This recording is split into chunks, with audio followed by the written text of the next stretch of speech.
ನೋಡಿ ಅಮ್ಮ, ಈಗ 1.5 ತಿಂಗಳಲ್ಲಿ ಪಾಪ ಈ ತಾಯಿನ ಕಾರ್ನಲ್ಲಿ ಕರ್ಕೊಬಂದರು.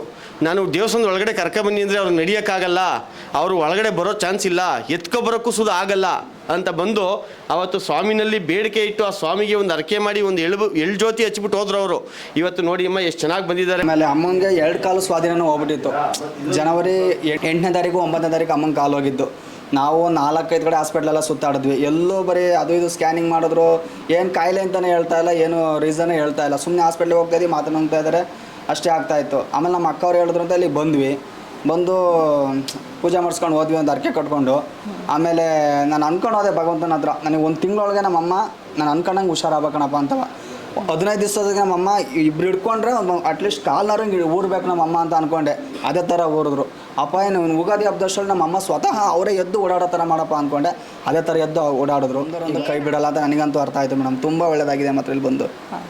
ಪ್ರತ್ಯಕ್ಷ ಸಾಕ್ಷಿ ಇಲ್ಲೇ ಇದ್ದಾರೆ ಮೇಡಮ್. ಭಾಳ ದಿನಗಳಿಂದ ನಡೆದಿರೋದಲ್ಲ, 1 ತಿಂಗಳಲ್ಲಿ ನಡೆದಿರೋದು. ಬಹಳ ಶ್ರೇಷ್ಠ ಅಂತ ಹೇಳಿದ್ರಿ.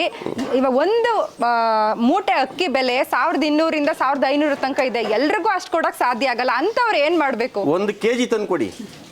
ಒಂದೇ 1 kg, ಅದು 4 ಜನ ಊಟ ಮಾಡ್ತಾರೆ. 4 ಜನ ಅನ್ನ ತಿಂದವರು ನಮ್ಗೆ ಹೊಟ್ಟೆ ತುಂಬಿತು ಕಣಪ್ಪ ಅಂದರೆ ಸಾಕು, ಅದೇ ತೃಪ್ತಿ. ಯಾರು ಎಳ್ಳು, ಕಪ್ಪು ಬಟ್ಟೆ, ಎಳ್ಳೆಣ್ಣೆ ಆ ಪರಮಾತ್ಮಗೆ ಯಾರು ಸ್ವೀಕಾರ ಮಾಡ್ತಿರೋ ಅಷ್ಟು ಕೂಡ ಸ್ವಾಮಿ ಒಲಿತಾರೆ. ನಿಮಗೆ ಬಂದ ಕಷ್ಟಗಳನ್ನು ತುಂಬ ಬೇಗವಾಗಿ ನಿಭಾಯಿಸ್ತಾರೆ. ಬನ್ನಿ, ಈ ಮುಂದಿನ ವಾರ ಅಮಾವಾಸ್ಯೆ ಭಾನುವಾರ ಇರೋದ್ರಿಂದ ಭಾನುವಾರ ನಾವು ಮಾಡಲ್ಲ, ಶನಿವಾರನೇ ಉಣ್ಮೆ ಇರ್ತದೆ.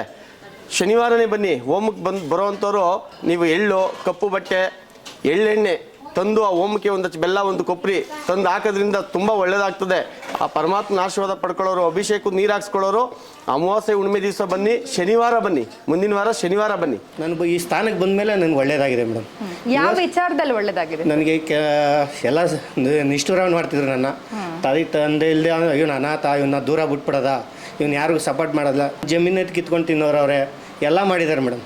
ನನಗೆ ಸುಮಾರು ಜನ ಇದು ಮಾಡಿದ್ದಾರೆ, ನನಗೆ ತುಂಬ ಕಷ್ಟ ಕೊಟ್ಟಿದ್ದಾರೆ ತುಂಬ. ಆದರೆ ನಾನು ಸುಮಾರು ಹ್ಯಾಬಿಟ್ ಮಾಡ್ತಿದ್ದೆ ಮೇಡಮ್. ಮುಚ್ಚುಮರಿ ಹ್ಯಾಬಿಟ್ ಮಾಡ್ತಿದ್ದೆ. ನಾನು ಈ ಭಗವಂತ ಸ್ಥಾನಕ್ಕೆ ಬರೋಕ್ಕೆ ಸ್ಟಾರ್ಟ್ ಆದಮೇಲೆ ಹ್ಯಾಬಿಟು ಬಿಟ್ಟೆ. ನಾನು ಎಲ್ಲತನೂ ಚೆನ್ನಾಗಿದ್ದೀನಿ ಈಗ. ಆದರೆ ನನಗೆ ಕೆಲಸ ಕಾರ್ಯನೂ ಚೆನ್ನಾಗಿ ನಡೀತೈತೆ. ಭಗವಂತ ನನ್ನ ಏನು ಕೈ ಬಿಟ್ಟಿಲ್ಲ. ಈ ಜಾಗದ ಮಹಿಮೆ ಹೇಳಕ್ಕೆ ಅಪಾರ. ನಿಜವಾಗ್ಲೂ ಆ ಸ್ವಾಮಿಲಿ ಕೂತಿದ್ದಾರೆ ಅಂದರೆ ಯಾವುದೋ ಜನ್ಮದಲ್ಲಿ ಪುಣ್ಯ ಈ ಊರಿಗೆ ಆಗ್ಬೋದು, ನಮ್ಗಳಿಗೆ ಆಗ್ಬೋದು. ಇವತ್ತು ಈ ಜಾಗದ ಬಗ್ಗೆ ಯಾರು ಏನೂ ಹೇಳಂಗಿಲ್ಲ. ಆ ಸ್ವಾಮಿನ ಯಾರು ಮನಸ್ಪೂರ್ವಕವಾಗಿ ಬಂದು ಒಂದು ಸಲ ಅವನ ದರ್ಶನ ಮಾಡಿ ಅವನ ಮುಂದೆ ಅವನ ಕಷ್ಟಗಳನ್ನ ಬೇಡ್ಕೊಂಡು ಹೋದ್ರೆ ಸಾಕು. ಎಂಥ ಪಂಚಮ ಶನಿ ಕಾಟ ಇರಲಿ, ಅಷ್ಟಮ ಶನಿ ಕಾಟ ಇರಲಿ, ಆ 9 ವಾರದಲ್ಲಿ ಅವ್ರಿಗೆ ಬಿಡುಗಡೆ ಆಗ್ತದೆ ಅಂತ ಹೇಳಕ್ಕೆ ಇಷ್ಟಪಡ್ತೀನಮ್ಮ.